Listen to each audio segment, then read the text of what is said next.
If you've been subscribed to me for a while, you'll know that normally I make videos about repairing hoverboards. But since hoverboards have kind of gone out of style, I decided to start making different videos. What I have here today is a camera that my grandmother gave me. It's a Kodak Series 3, judging by the print on here. I know you can't read it. But it's a Kodak Series 3, patented in March 1915. So it's a pretty old camera. I've done a lot of research, and I cannot find this exact model anywhere. On YouTube, Google, Wikipedia, anywhere. So I'm wondering if I have a rare specimen. So if any of my viewers are more suited for this sort of expertise, let me know in the comments. What I do know about this camera is that I know all of its functions. And right here, I'm not sure if this is a serial number or what, but it says 12280. Again, not sure if that's a serial number, but it's interesting, and that's underneath the Kodak badge. So underneath, the way to open up this camera is to click it open with this button. And it unfolds and clicks into place. And that badge becomes a kickstand, so that it's even. And the way to pull it out and set it up is there are two prongs here. And by squeezing and pulling out, the camera is now set up, ready to take a picture. I have a few questions about this camera. First of all, again, I can't find the model number anywhere online, no matter how much I research. But what I do know, and maybe I can give you some information that'll help you as a viewer identify this, is it says Kodak Series 3 by Eastman Kodak Company in Rochester, New York. And there's a small number here. It says 27145. Not sure if that's a serial number or what. But anyway, let me go into the functionality of this camera. Right here we have the lens carriage. And there are two sliders, one on top, one on bottom. The one on top controls the shutter speed and the shutter function. Currently it's set to 50.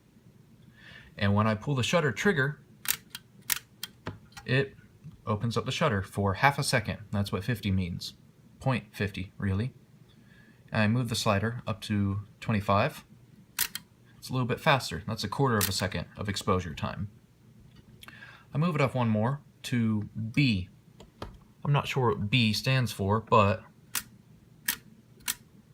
as long as I hold down the trigger, the shutter stays open. And when I move it to T, which I know stands for toggle, it stays open. It toggles on and off. So another thing is, it says number 1, Kodak's number 1. Not sure what that means. Maybe this is a lens intended for a different camera and it was put onto this camera frame. Not sure. It says shutter made in Rochester, New York, USA by Eastman Kodak Company. So, now I've talked about the shutter, let me talk about the aperture. The aperture setting slides all the way from left to right across this badge. And I'm not sure if you can see it with this lighting, but when it's all the way to the left here, it's open. But when I slide it all the way to the right, you may notice, it closes.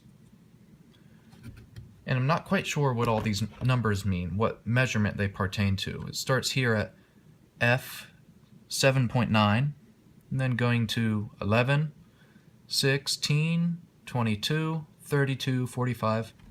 Now I know they're measurements for something, maybe lumens, but I'm not quite sure why they're so spaced out very strangely. I think it has to do with when you buy a certain brand of film, it requires a certain amount of light.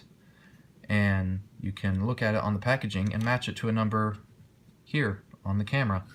That's just a theory. I'm not very well educated in this form of camera or any sort of photography. One thing I found very interesting is you can't really look at a lens to focus your camera in. What you're supposed to do instead is look through this viewing lens. The viewing lens, let's see, you can see through it, is really just a mirror that lets you center the subject of your photograph in. And you see I'm holding up a image here. Can you guess what it is? It's a Rockstar energy drink sticker. So that's how you can find your subject for the picture. And currently it's set to take a picture in vertical, but if I pivot this, I can set it to horizontal to take horizontal landscape pictures. You may have noticed I pulled this off of the camera, and through my research I found out that these are actually very rare because they're so small and they just end up getting lost. It's a little tool that attaches to the frame of the camera, and I'll show you what it's for later. Currently I'm just using it to point. The way you can measure distance is, first of all, this mechanism here slides the lens forward in very small increments. And the way you can measure how far your subject is from the lens is by using this meter. It measures in feet and meters. So when I slide it to 100, it means that the lens must be 100 feet away from the subject. And when I slide it to 25, it means it has to be 25 feet away from the subject. 15, 10, 8, and 6. So the way to close it properly is to slide it all the way back. I'm actually going to keep this out, but ordinarily you would slide this into the holder here. Pinch them again. Slide all the way back into the frame. And you close it by putting your thumbs here and clicking it shut. Now this tool is mainly, in addition to a few other things, is meant to slide open this little window here, and I'll explain that in just a second. One thing that's very interesting here is it says use film number A118. So you're supposed to use 118 film, however that's not manufactured anymore. I've done a lot of research and they just don't make it anymore. All they make is 120 film. So in order to take pictures with this camera, you have to do a little bit of modification with the film spool. I'm going to show you the film carriage right now. To open up the film carriage, you click this button and lift the carriage off. Set aside. So here, ordinarily you would buy your spool of film, take the wrapper off, insert it, and stretch the tab across to insert into a spool right here that stays with the camera. I'm going to take that spool out so you can see it better.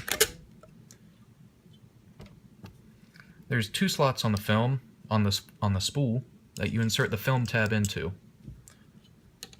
And once you've done that, you line it back up with the reel. And when you stretch the tab over, you tighten it. And lined it up correctly, put the case on. And now you start reeling the film through. And this red lens lets you know how far you're supposed to reel it. Because the spool of film has markings. And every time the marking passes under here, whether it's a number or a line, it lets you know that it's ready to take the next picture. And when you've taken a picture, you take this tool and you slide the window down. And this window lets you write information like a date or a name, and then you slide it back up so it doesn't overexpose the film. And then once you've used up all the film, you snap a picture, reel it until you see the marking, snap another picture, reel, until all the film is used. You keep it closed and take it to a black room, or a dark room actually it's called, and then you have someone, or do it yourself, expose the film and create pictures with it.